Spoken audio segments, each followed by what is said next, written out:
it's 1 o'clock, so we're just going to roll with it. Yep. Sneeze or not sneeze? Not sneeze. Okay. Sorry. I like how you just communicate to your body what bodily functions are going to happen, and then they do or they don't. I didn't want to start and then You have like an internal monologue going like... all breathe, the time. All the breathe time. out. The intro starts, hi, welcome to the...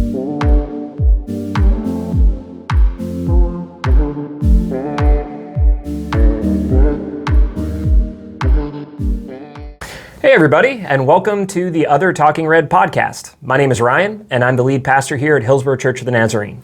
And I'm Jennifer Redshaw. I am the youth pastor here at Hillsborough Nazarene. So Jen, what are we talking about today? We're talking about indoctrinating our kids. Yeah, so it's actually one of the criticisms that is sometimes offered to the church. Mm-hmm. One of our friends submitted this question, do Christians indoctrinate their kids? Is this something we should be worried about? Mm-hmm. And so we thought it was something we should talk about today. Yeah. To kick things off, if we're using a big word like indoctrination, like that carries negative connotation with it. There's a lot of baggage. Mm-hmm. If we're being accused of indoctrinating our kids, then we should be clear about what indoctrination is. Mm-hmm. So Jen, could you define indoctrination for us? Indoctrination is you have to take this information without question. Right. Years over years, repetitive. How you give indoctrination may look different from one page to the next, but it all comes back to you cannot question it. You must follow. Yep. You cannot question. Yep. It's educating somebody, but not giving them the chance to ask a question or to doubt what you're saying. Mm-hmm. You just have to take it at face value. It's brainwashing. Yes. So the argument goes, when your kids are young, you start telling them, this is the faith, this is the way the world is. You don't give them any alternatives. You don't let them think for themselves. Mm-hmm. They're not even ready to have metaphysical conversations. Yeah. But you're forcing this on them so that they'll become Christians when they're adults. Yep. So is that what we're doing? Do Christian parents indoctrinate their kids? It depends on the parent Christian. Yeah, that's kind of like asking, are Americans good parents? Yes. Some are. Some really aren't. That's a blanket statement that's not quite fair because some of us let our children question it. Right. And that's how we teach, is we go down these rabbit holes with them. That's a good parent if you're letting your kids question and find the solution themselves. So, but on the other hand, there are parents that we meet working in the church that we're like, you don't let your kids ask questions. No. And you should. Mm-hmm. And then there are other parents who are so hands-off, it's like you're not teaching them anything about what you think is true. You believe it's true. If you believe it's true, of course you should tell your kids, I believe this is true. Yeah. And then, so there's a whole spectrum. There is. Of indoctrination to almost neglect. And what we're kind of shooting for is the middle. Yes. And as you have already been a youth pastor, I am now a youth pastor. We've seen the gamut of it. So yeah. And then parents get mad at you when you let their kids ask questions in youth group. And it's like, yes, they should be asking questions. They should ask you questions as they come home. That means it's a good youth group when they come home and ask questions. Yeah, absolutely, absolutely. Yeah. Okay, so let's turn to Scripture. Sure. What does Scripture, there's one proverb that often gets quoted about how you should raise your kids. Yeah. And it's the one that goes, it's from Proverbs chapter 22, verse 6. Yeah. Raise a child in the way they should go, and when they're old, they will not depart from it. Yeah. So talk a little bit about what that means. And I mean, you're a mom, I'm not. So in this episode, I'm kind of interviewing Jen about parenting because I'm not a parent. Yeah. But so when you have a pastor read that verse to you, what do you walk away with? What kind of a challenge does that lay on you as a mom? As a parent, you have society on your shoulders who are constantly trying to tell you how you should be teaching your kids. But we put too much emphasis on the school system, on government to teach the basics of morality to our kids. And kids are a blank slate. They watch their parents. They mimic you. That's how they learn how to talk. So when you're teaching them morals, of course you're going to go through what you believe. I believe in gravity. Am I not going to teach my kids about gravity? They walk into a wall, they fall off of a tree. Gravity works. How do you know? You just fell out of a tree. Right. I'm not going to hold that information back from them. And so if you want your kid to be compassionate, if you think Yes. a person should be compassionate by nature, you're not going to let them figure it out for themselves. You're going to say, you need to be a compassionate person. Yeah. And if you're a good parent, you're going to not just show them compassion, but you're going to say, so this is compassion. Right. Right. This is how yes, this is right and this is wrong. This is how you respond to it. You put a word to it. So your kids are in public school. Yeah. Do you feel like the public schools are actively trying to teach your kids morals? I think that they have tried, but then there's the world around them. Within the context of the school? Within the school, you have classmates, and they bring stuff from home. It happens all the time. My mom tells a story apparently when I came home Yeah. from kindergarten, Yeah. being a good little pastor's kid one day, and I learned a new word. And it was my favorite word. And I kept saying it over and over and over. Oh. And it was the F word. And I didn't know what it meant. I just kept walking around saying it, and they're like, Ryan, you have to stop. Yeah. Well, Billy says it. Billy's parents can talk to Billy about it. We're talking to you about it. Yeah. Yeah, exactly. They bring stuff home all the time. And to be a parent who has kids in public school, you kind of have to be brave about it nowadays. Because What do you mean? Because you know that your kids are going to get these things from school. Not necessarily because of what they're teaching in the classroom, which there's a lot there, but there's almost too much and not enough math, not enough reading normalities. Now it's all about, how do you accept your brother or sister or your classmate? Or how do you teach them to just be kind to one another, but they don't have the basics down of, how do you spell out this very big word phonetically? So what you're kind of coming at it, the approach you're taking with it is that school is intended to teach us skills. Yes. Life skills that we need, basic information, basic education that every American, and the American educational system is problematic already. Yeah. But we want you to be able to succeed in a career and make a contribution to society. Instead of focusing on that, they're trying to form a certain type of character in the kids and neglecting those skills. Yes. And I've also substitute taught a couple of times for a couple of years, ranging from kindergarten to third grade. Well, those are the years that they're forming these skills. Right. And so trying to teach them to be nice, but they're also exhausted and they're coming from a neglected household and not being able to come up to par. They can't think about how to treat Susie over in the corner because they're exhausted. Yeah. And they're irritable. Yeah. And they smell bad. But we're not being able to name those things because it's rude. Wow. So it's difficult both for teachers and for kids that are coming home from school. And in that capacity, are you speaking more as a substitute teacher? Or are you speaking more as a mom? I'm speaking as a substitute teacher at that point because there are so many things as a teacher you can't call out. Right. And then you get into the break room and they're like, oh, this kid is going through this. The parents are doing this. This is the background. You can't tell the other kids what they're going through. Well, and how much can one teacher do for 20 students It's on any given day? Higher. Oh, is it 30, 40? You're going to 25 to 30 kids now in classrooms. That's a lot of cats to herd. And I mean, when you're teaching them math, that's one thing, but formation of character is a very one-on-one thing, and you have to build relationship, you have to build trust. Yeah. So it's interesting that that was an aspect of it I hadn't considered. Yeah. But when I think about Proverbs 22:6, start off children on the way they should go. That means there's a standard there. There's something that we're trying to teach them. The schools have shifted in their perspective from skills to character development. Kind of their goalpost has changed. Yeah. So as a mom, when you read this, start off children on the way they should go, what is the way that what's the goalpost for you as a mom? What should you be starting them off on? And then when they're older and down the road, you look and you say, my husband and I nailed it because my kid is X, Y, and Z. Kind of what's the goal there? What's the way? That's hard to put on just one particular. As a Christian mother, obviously, it's God is the way, the truth, and the life. I want them to have a personal relationship with God. I want them to read their Bibles.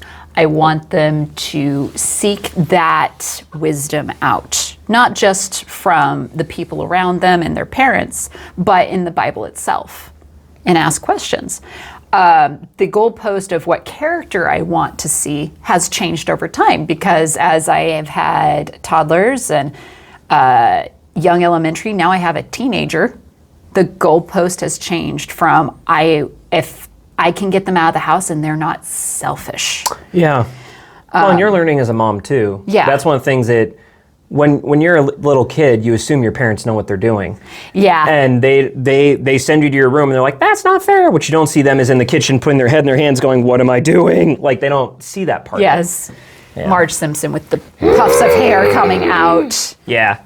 And just shaking uncontrollably. Yeah, they don't get to see that part, and hopefully the kids don't see that part, because that causes stress on the kids too. Yeah.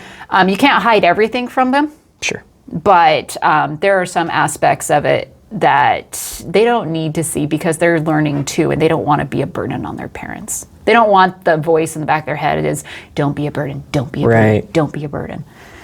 So it sounds like, and correct me if I'm wrong, it sounds like what you're saying is the goalpost is I want them to have a core of robust faith. Yes. That can then translate into practical day-to-day life. Yes. So like going out, not being selfish, being productive in the world. Yeah. So if you do your part as a mom in training them up to have that robust faith and to act on it in day-to-day life, does Proverbs 22:6 kind of guarantee that means, of course, they're going to turn out the way you intended? No, you do the best you can, but kids will depart from it. I know that part feels like a promise, just do this and you're going to get it right. But here's the thing, we live within the bounds of free will. Right.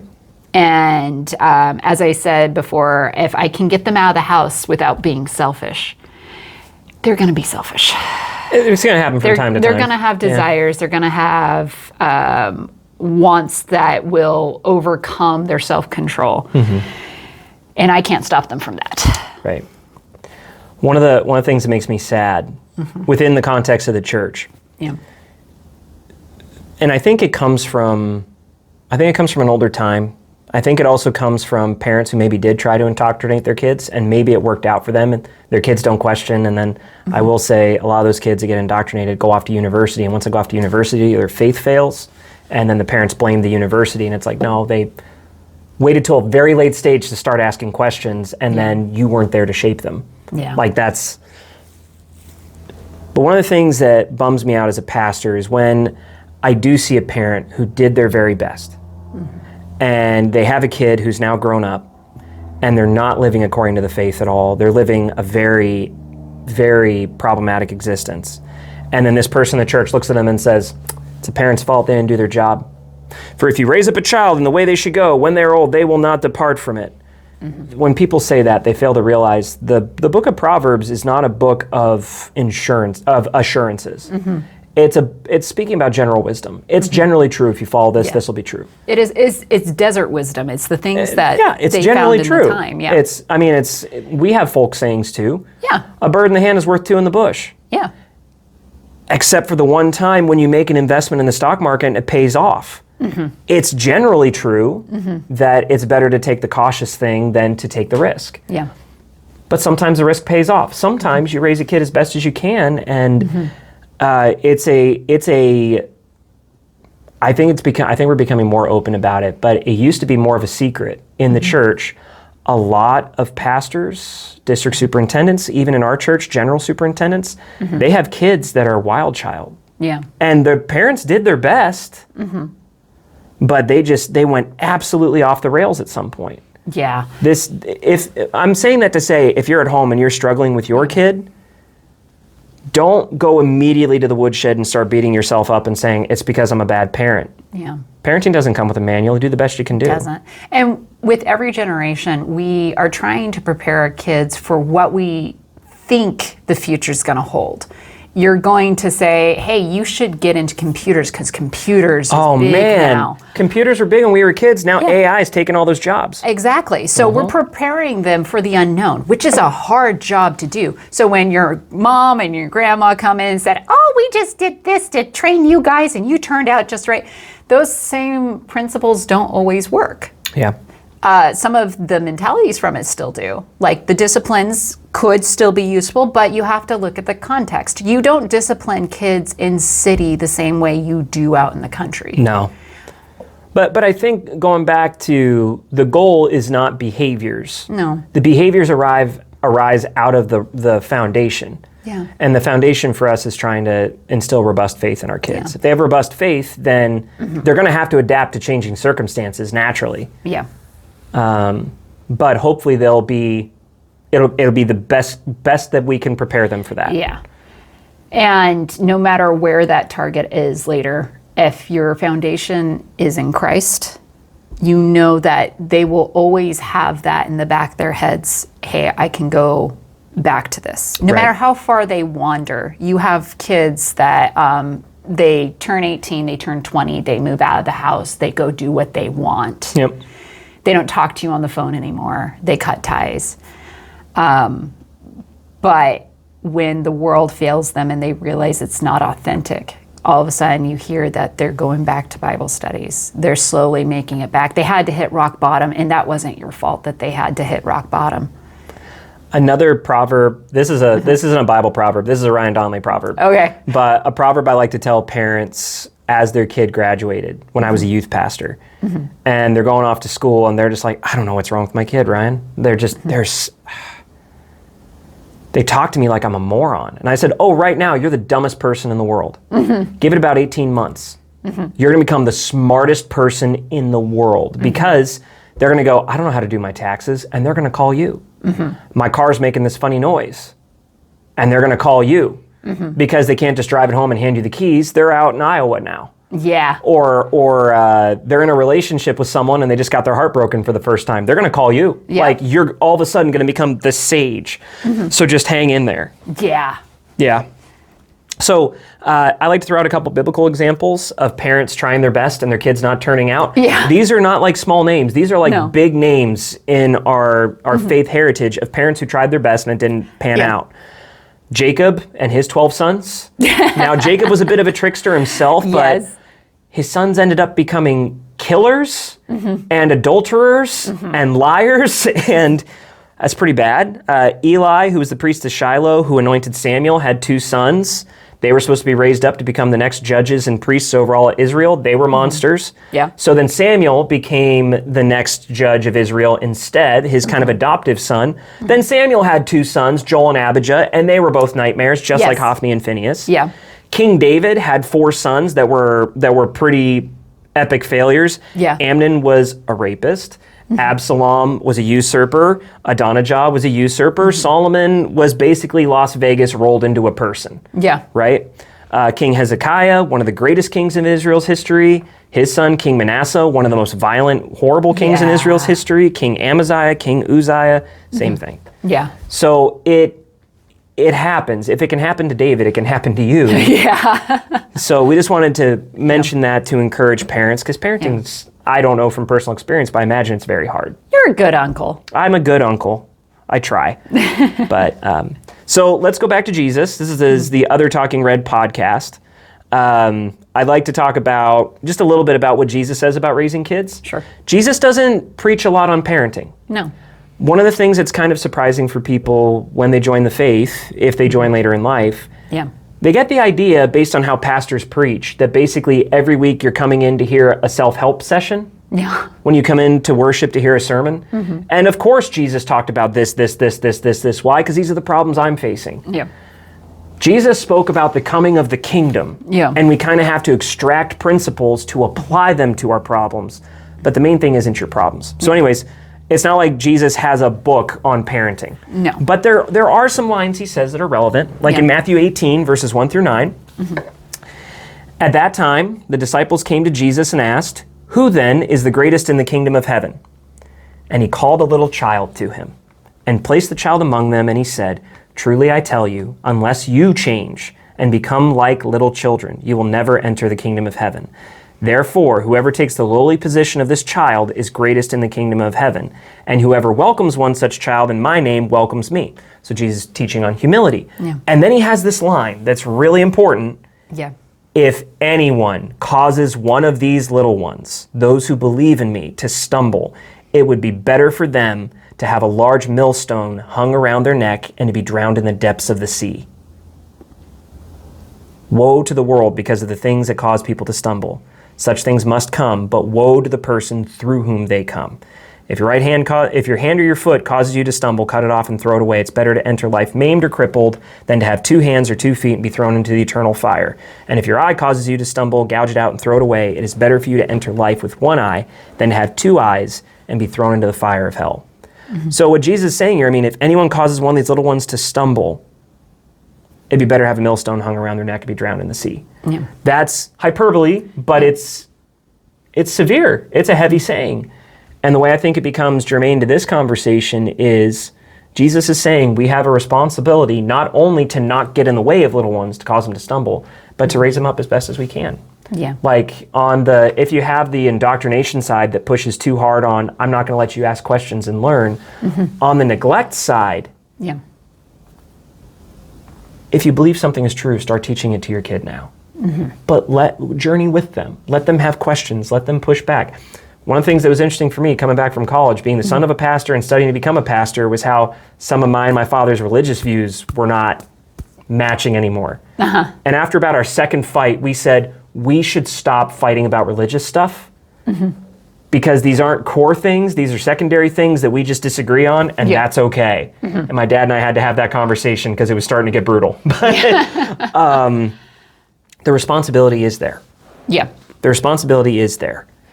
So, Jen, in general, what advice would you give, especially for parents who are starting out? I actually just saw a Facebook post from one of my teens that graduated from youth group. I got to officiate his marriage to his wife. Mm-hmm. They announced they're having their first kid. Mm-hmm. And actually, there are several kids that went through my youth group now that are having kids and making me feel like an old man. Yeah.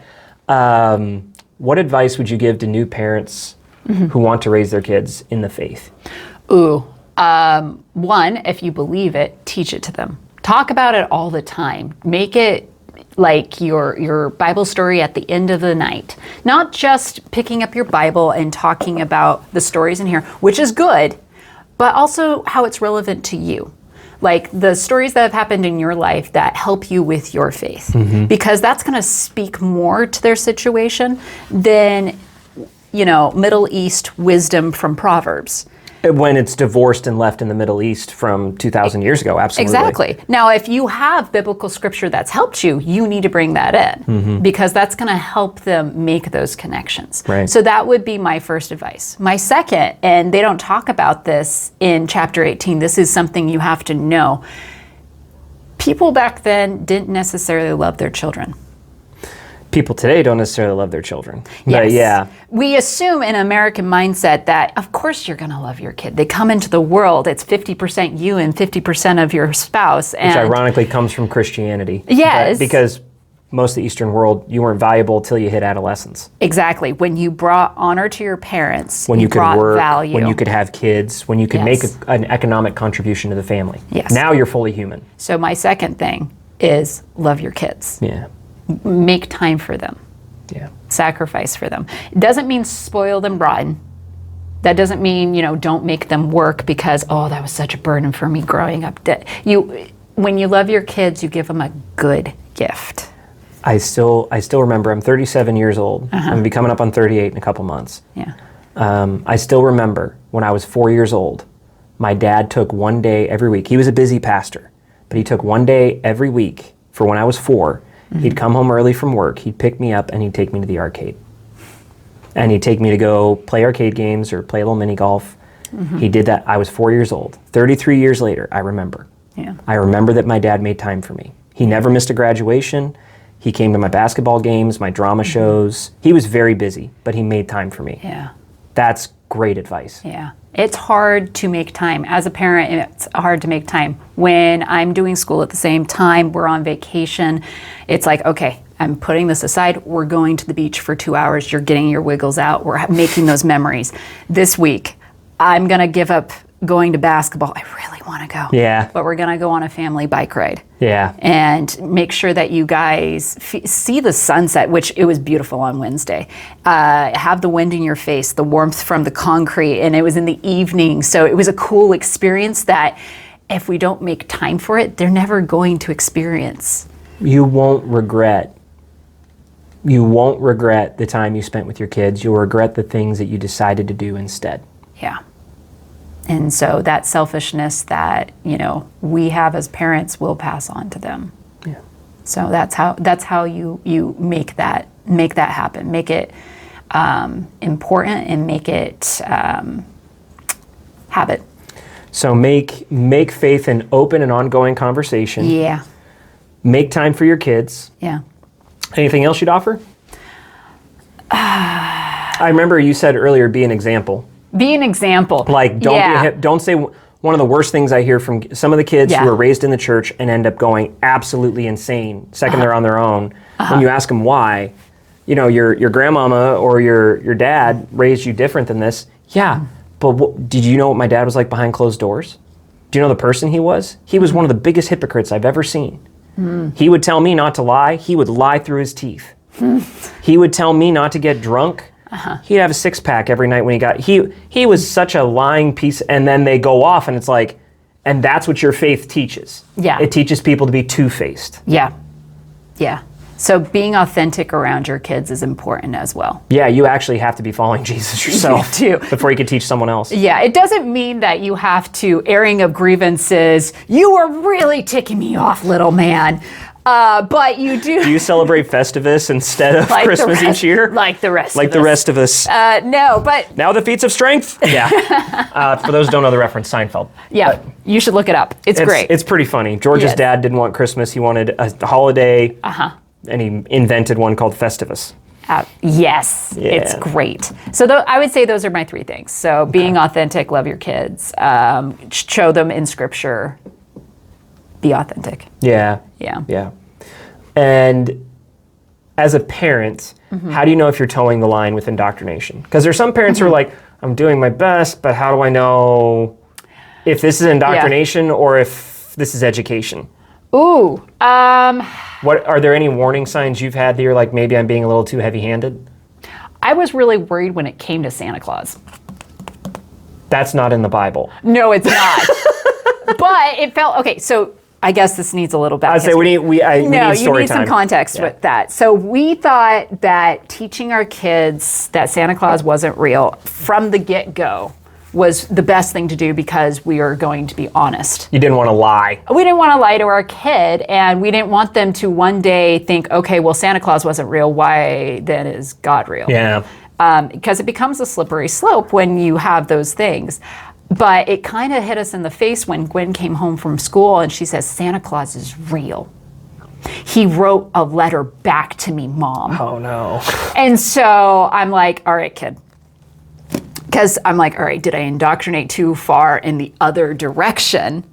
I didn't have her question it. I didn't let her have fun with it like other parents. Oh, you're ruining the fun by telling them they don't know that Santa Claus isn't real. Huh.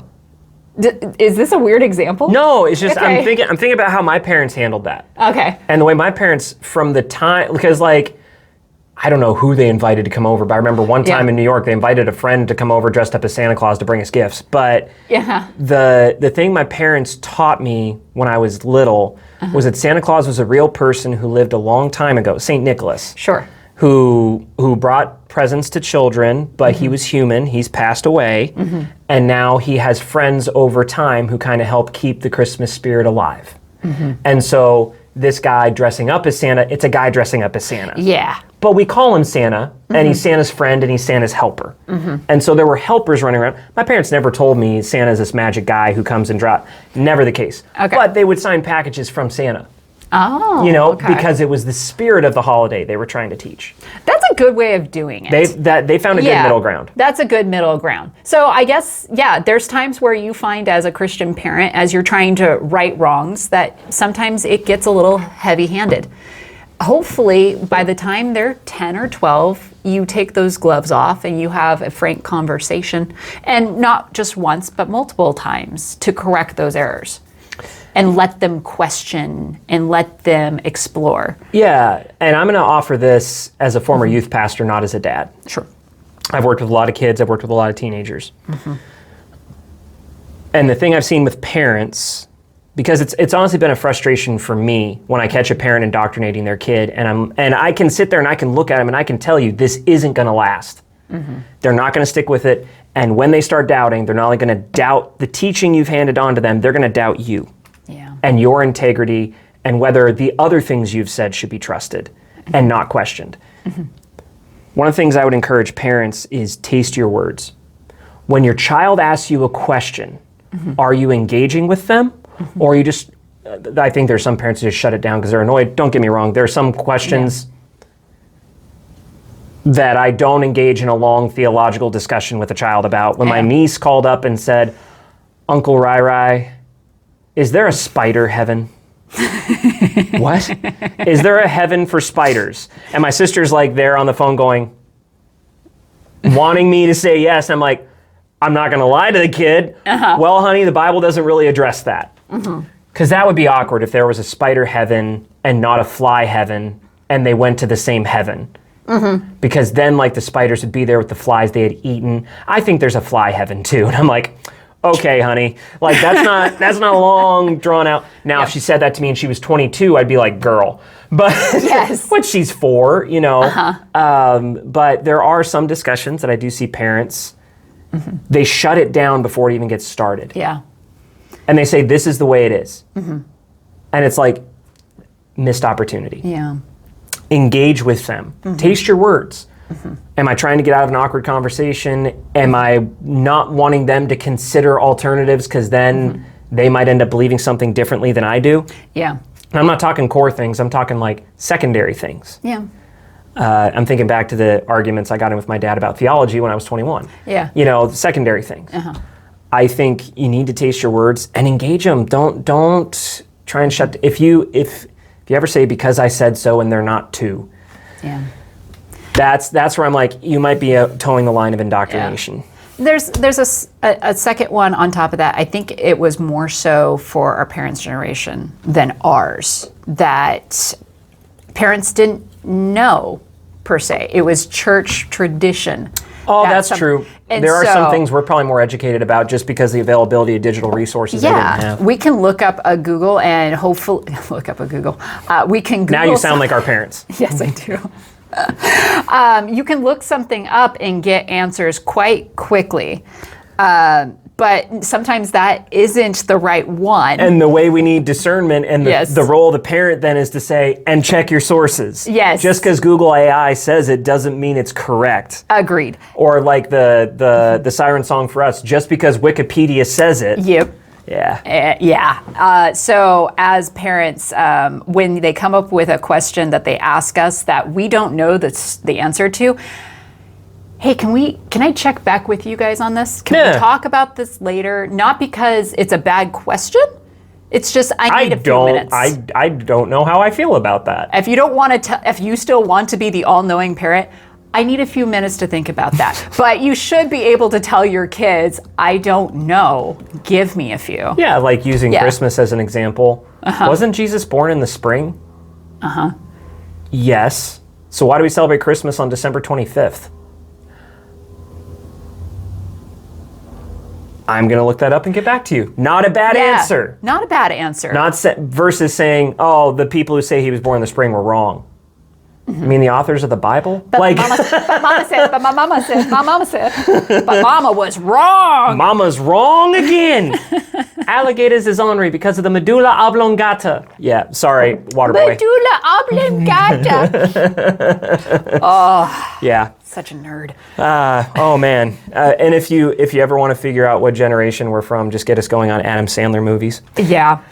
But I think that kind of wraps up what we wanted to say about indoctrinating your kids. Again, there's a spectrum. There are Christian parents who honestly we can look at and we could say, yeah, they're probably indoctrinating their kids and it's not healthy. There are probably parents who are neglecting their kids' education. That's also not healthy. Yeah. Don't leave it up to the state. Don't leave it up to the government.